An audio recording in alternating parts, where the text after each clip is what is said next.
and Goodlatte, asking that they question individuals openly in this continuing alleged Trump-Russia collusion investigation. And now it appears that your letter includes up to 42 letters, some of them from the executive office of President Obama, as well as the State Department and DOJ and FBI. What is different about your third letter? Well, the third letter is about Fusion GPS and all the people that are in that realm of Fusion GPS that could have been involved handling the dossier, digging up the dirt, and feeding it into the FBI. And right now, in terms of this information going to the FBI, it seems that you went from the initial, who paid for this dossier?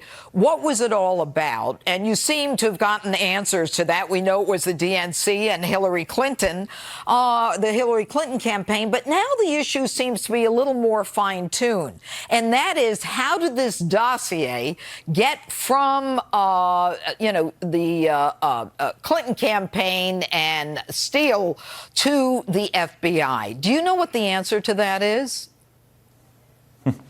We don't know the answer to that. We think it could have come from many directions, right? So we know that one of John McCain's former staffers did it. We think that many people in the press had this and actually also gave it to the FBI. At the same time, Christopher Steele was supposedly working with the FBI. So there's lots of ways that it made it through. So what we're really asking for, though, is for these 42 people to be interviewed in public. I would suggest I can't control how they do the interviews and conduct the interviews, but I would think that they would want to do more deposition type. So let the Republicans ask an hour of questions of these of the witness at a time, then let the Democrats give them an hour. Have it be televised, because these 42 people really help us get to the bottom of, was Trump really colluding with Russia, or was this an orchestrated effort by the left, working with the FBI and DOJ to frame the president and many people involved to dig up dirt to start this investigation? Well, and that's why I think it would be helpful to have all this done in public. Well, clearly in public, but when you talk about a deposition, that is somewhat different than the run-of-the-mill hearing where, the right gets up and says, I'm the greatest guy who ever lived and you're awful, or the left gets up and says, we're the greatest guys who ever lived and you're awful. You never get answers from these witnesses. It's almost like a circus. It's the same all the time. You think that a deposition will get into more in-depth information? Will it allow for the basis of a criminal predicate prosecution in the event that they lie? Yeah, and I also believe, Judge, that there's a task force that the Oversight Committee and the Judiciary Committee have set up, made up of 5 Republicans and 5 Democrats. So let each one have an hour at a time to ask questions of these witnesses so that you don't get the grandstanding, you don't get the political speeches. I think that would be worth a lot more for not only the Congress, but ultimately the American people to understand what information each witness has that's relevant to this matter. Okay. And, Congressman, one of the things that I find so fascinating is that the House, I believe it was last week, gave the Department of Justice until yesterday to give them information, this House resolution, or a deadline for DOJ and the FBI to come clean on the beginning of the Trump investigation, or as the FBI called it, Operation Hurricane. Do you know, number one, did Congress get any information from the FBI and DOJ? And number two, if they didn't, where are we with this? Well, as always, we have to pound and pound and pound to get information from DOJ and FBI. They did give us a lot more information last week. We're expecting more information on Monday. But you mentioned something about Crossfire Hurricane that we know was open July 31st. One of the key outstanding questions that we have is what actually happened before July 31st. Okay, but so Congressman, they seem to be playing these word games about this. Hold on, Congressman, hold on. What I want to know now is, if they don't give you that information, and maybe we can pull the Congressman back up, if they don't give you that information, what can you do to the FBI and DOJ? You've given them more deadlines. Now, we had yesterday they were supposed to give us stuff. Now, maybe Monday or Tuesday. This investigation's been going on for a year. At some point, don't you guys feel impotent? Well, look, there's a couple things here. So before July 31st, for a couple months now, we've been really zeroing in on that. And the FBI and DOJ have had plenty of opportunities to tell us what happened before July 31st. But they haven't. They have not. Right. They have not. They have not. Now, ultimately here, the President of the United States, it's his DOJ and his FBI. And at some point here, he needs to get involved. And look, were there informants? You know what, Congressman? I don't want to go there yet. I don't want to go there yet. Here's the thing. You guys have oversight over the Department of Justice. I know you're intel. I get that.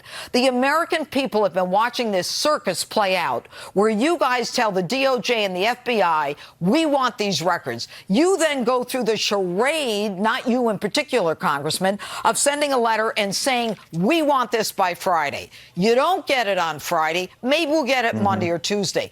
What my viewers want to know, what the American people want to know, with all due respect to you, and I don't think anyone has had more pushback than you, and for that I give you tremendous kudos. I really do.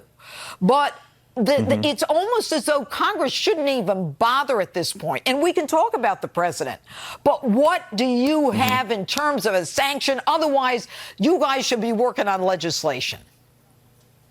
Well, look, ultimately, we have the job of oversight. Okay, they have to comply with us.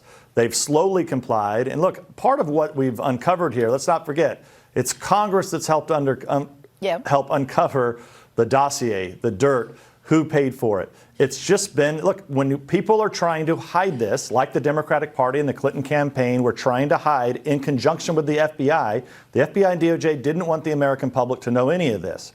So we do have a few outstanding documents that they do need to give us. Okay, it's very, very important. So, what steps do we have? Look, we have other steps we can take. We can hold in contempt. But at the end of the day here, we do need to know what happened before July 31st. That's what we're really trying to get to. Right. If you look at phase 3 of the investigation, like we talked about just a moment ago, having the 42 people come and testify, I think will be very powerful for the Congress and for the American people to have transparency and sunlight in this whole mess. But what we're looking at on that full screen is the beginning of what the FBI and the DOJ says is the investigation into the President Trump. July 31, 2016, then candidate Trump.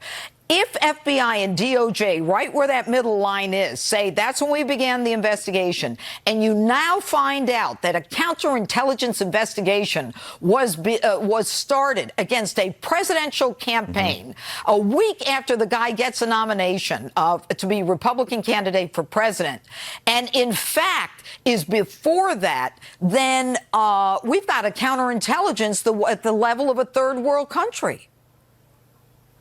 That is correct. So I think any involvement, even in Crossfire Hurricane, of informants being paid to go into the Trump campaign is something that a red line that we've never crossed before.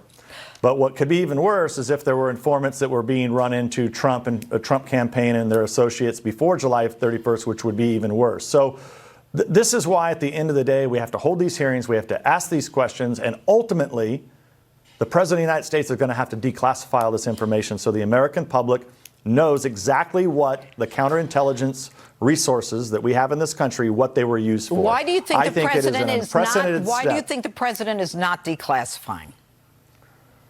I don't know. The FISA is very frustrating to me because I think that pieces of the FISA that was got on Carter Page, right? That we've had an ongoing feud about this for many, many months. I think the FISA is totally fraudulent, 100% fraudulent. You have James Comey and others currently at the FBI and DOJ who are defending the FISA, which is unbelievable to me. So why not? The president ought to just solve this once and for all, declassify. You don't have to expose sources and methods, but most of that FISA, the pertinent parts of it, could be declassified, and he could help answer for all of us who was telling the truth. Or were they justified to get a FISA warrant on Carter Page or not? I don't think they were, and I think the American people have a right to know, and the president should declassify it. All right. Congressman Devin Nunes, we'll see what the president does, although I suspect he's kind of waiting for you guys to use all of your powers. But it would certainly put an end to this ongoing investigation.